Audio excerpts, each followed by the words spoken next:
Hey everybody, thanks for watching CodeChat. This is a special episode of CodeChat, not a regular series episode, but we're going to be doing a super short 5-minute look at Touch Develop and specifically at what, building templates in Touch Develop? Tutorials, right? Tutorials. Interactive tutorials that we've been using in the art of code to teach beginners how to code. Okay, this is Peli, this is Mihao, and go for it. So we've developed a very interesting and very simple to use engine that drives users to build apps. And the interesting things about Touch Develop is that we control the keyboard, so we can really tell them exactly where to tap. Yeah. We can recover from errors. We can give them kudos and trophies and things like that. So we're going to show you how we build those. Okay, cool. They are actually not baked in, and you can take pretty much any app you would write in Touch Develop, run a plugin, and you almost have a guided tutorial that people can go and run through. Right. So the idea is that you could write the tutorial that that is somehow customized for you. It talks about football or something, some subject that your students may be interested in. Yeah. So let me show you one of the built-in tutorial to see what the experience is. You see that there's usually a goal. You might have a little avatar that tells you what to do. You have all these stars. Students will do a lot of stuff for stars, and then it tells you maybe to run it. So you have to run it, and then it tells you that you want to do a left turn, and you can see that the tooltips here help you do it. And if you're unsure and you're starting to program, you have no clue what you're doing, there's nobody that can help you, then this really helps you go through. And as you go through the exercise, we're going to show less and less of those tips. Okay. If I make a mistake because I want to do right, you'll see that the engine is pretty smart, and it'll tell you that you really need to go left. Yeah. Right. And then you go and run this.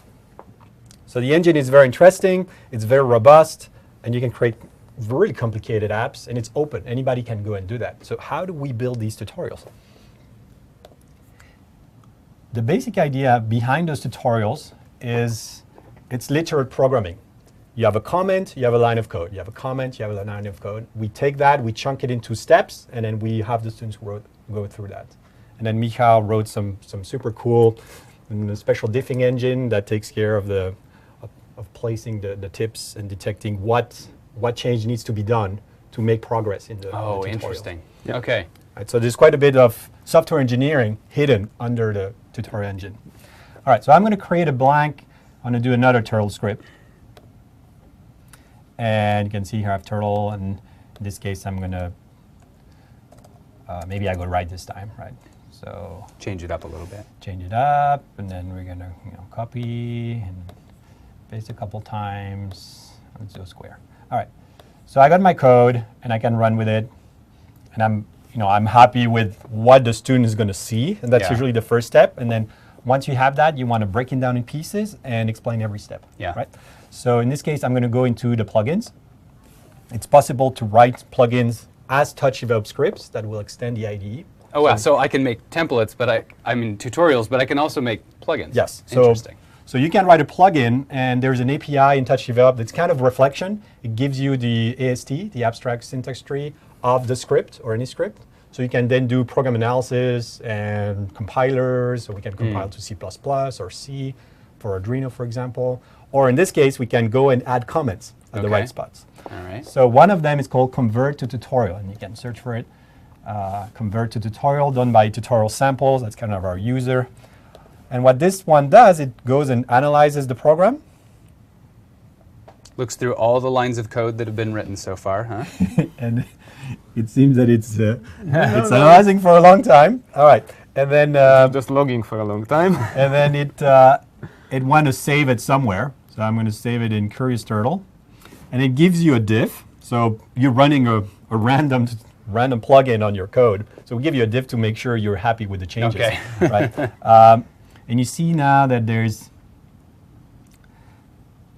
this function. There's all kind of comments in the middle. So I'm going to accept that. And I'm going to go. I saved it in Curious Turtle, I guess. All right. Which is now a bit of a funny scenario. Let me get out of the tutorial. All right. So what I have now is a main function. And all you really did just now is decorate your code, right?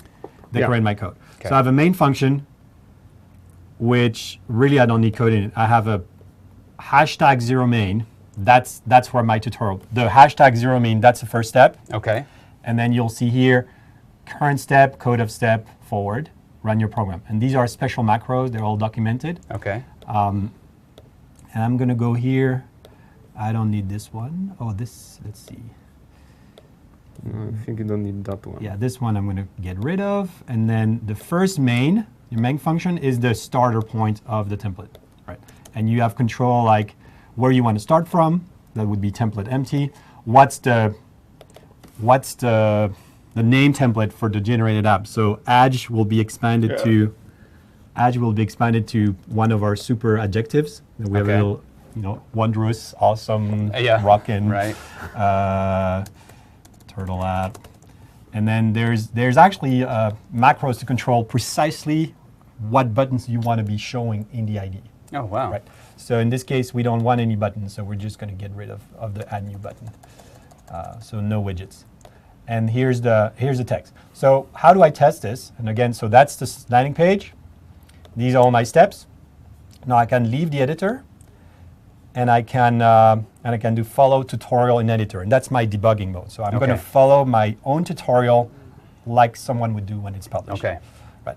And in that point, you can see that I have my to-do here. That was the first main. Yeah. And then you see that my template is used here. Awe-inspiring turtle app. Right. And then we go into the first step, to-do, describe the current step, forward 100. And that's the macro that was saying, show me the code. Mm-hmm. So you don't have to actually put the code in the description. You say, just give me the code of the current step. We'll render it for you. Okay. Right. And let's do it. And now you see that the user is actually typing exactly the code you want. Right. You don't have to care about tips, where the tips are, what kind of screen the user is running, whether it's in the wrong menu. We track progress. So you got basically a tutorial that can do, square now. Right. Wow, that's perfect. So I'm happy with this. I went through, and there's really a lot of, nubs and crannies to make that better. And then you can basically publish it. You hit publish, and you've created a tutorial. You can share the tutorial with anyone, like your classroom, your friends, your kids' friends, and then they'll just go and hit the run and just run it when they open the tutorial, the script in Touch Develop. And it's going to prompt them to save it as their own script? At the end of every tutorial, if you're signed in, we'll say, hey, do you want to publish it?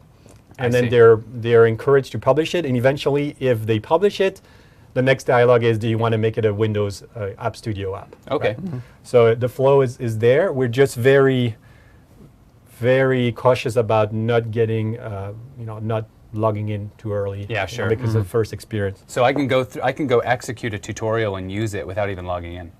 Yeah, absolutely. Cool. It's very important for for classrooms. For classrooms. Yeah. So now I'm using the link I created, and you can see that there's a distinct drawing tutorial by Michael, and if I click on it,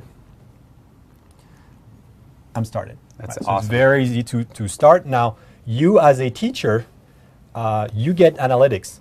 So you can go back into your tutorial, and you can see at every step how many people you drop, how long they spend. So you can really go use data to improve your tutorial, figure out that there's a step that's really hard. Or all that text that I wrote, nobody's reading it. Mm-hmm. So that's it. In a nutshell, that's how we build tutorials. So one thing that you may wonder about, is it only really about entering the code that are all the applications that resulted from the tutorials, are they all the same? And no. So in particular, you can tell them to select pictures. You can tell them to select sounds. So this is something that the students really enjoy because that kind of makes the game theirs. Yeah. They can customize the strings. Personalized.